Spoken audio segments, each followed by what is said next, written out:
Hello again. This is an introduction to Chapter 2 of the Bidgoli'a textbook, MIS4.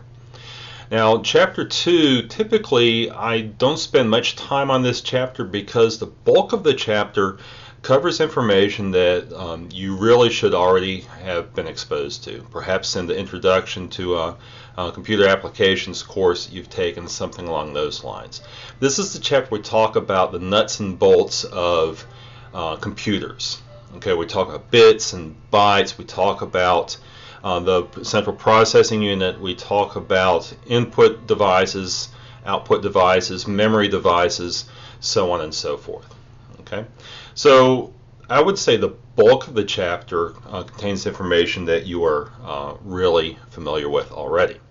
If there's any section of this chapter that I think is probably going to be new to you, it's going to be the section on the factors distinguishing computer power. What is it that makes computers so powerful? Okay, I'm going to talk a little bit about that in another video. But one thing I'll point out is that computers cannot do everything particularly well. Computers are great for doing repetitive things.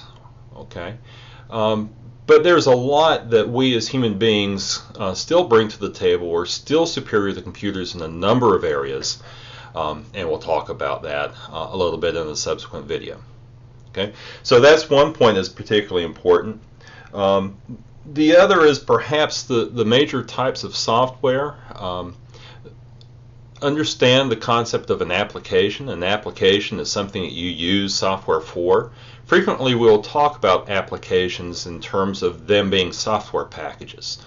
But generally speaking, when we talk about applications, we're really talking about how do we use these things. Okay, so word processing is an application. Spreadsheet analysis is an application. Payroll is an application. Computer aided design is an application, and so on and so forth. Okay. The chapter for most of you will be something of a review of material that you've already covered. But still, enjoy it. Should be an easy read for you.